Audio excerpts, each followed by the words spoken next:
Hey guys, Andrew here with DrewFit. I want to thank you for tuning in. Today's video topic going to be comparing and contrasting the two popular diets taken off right now. One being the just fruit until noon diet, which is what I've been practicing and sharing my personal experience with over the last 3 months.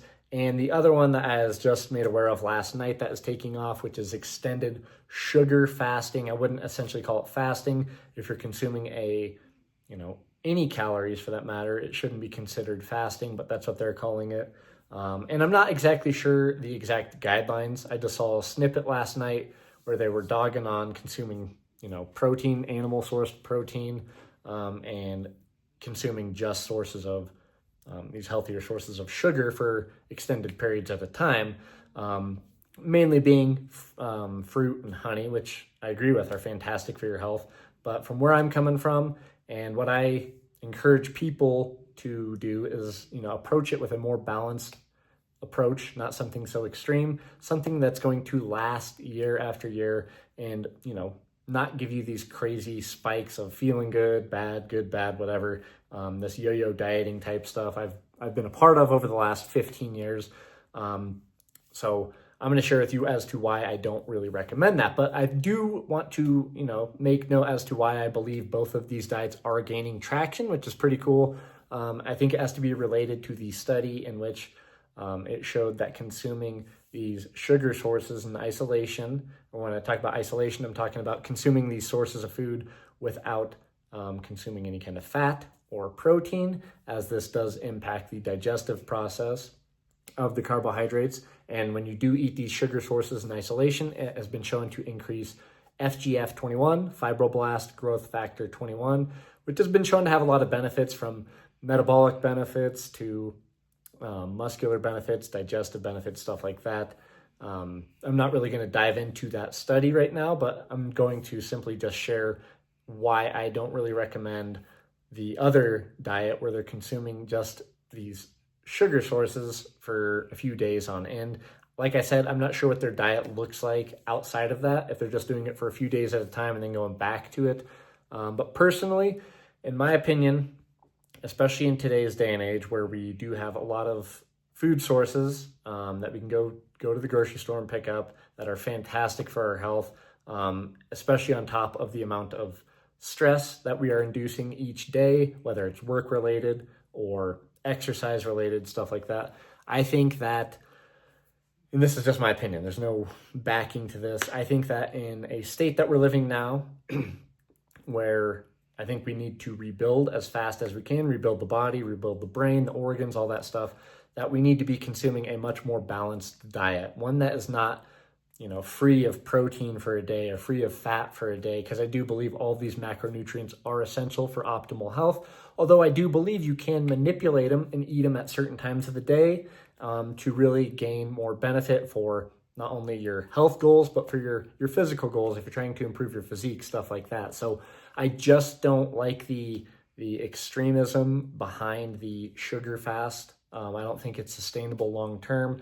And that's why, for personal experience, why I did this fruit until noon diet and shared with you guys, a couple week journey, seeing how I'm liking it, stuff like that, and tweaks that I made, because I'm all about a more sustainable approach, something that's going to last long term.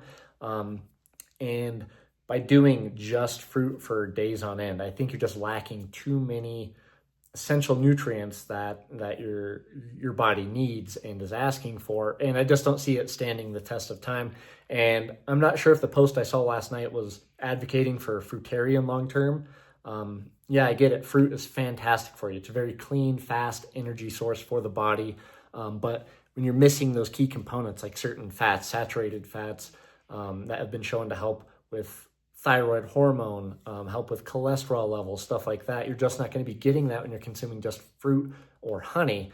And then the post I saw was talking about protein. I'm not exactly sure what they were getting at with it, but I've talked about on my channel, there's sources of protein, essentially muscle meats, that can be inflammatory, that can downregulate your thyroid production, that can have issues on digestive, slowing things down digestively by increasing things like serotonin. And that's why I advocate for getting a lot of different protein sources. Muscle meats are fantastic, but also getting some from organ meats and also getting them from things like gelatin or collagen or bone broth to really balance that amino acid profile. Because when it comes to protein, you do have inflammatory amino acids, and they should be accompanied by anti-inflammatory amino acids because they both play an essential role, whether it's in repairing muscle, repairing your intestine, digestive lining, stuff like that, or keeping inflammation down in the body, helping with thyroid conversion, stuff like that.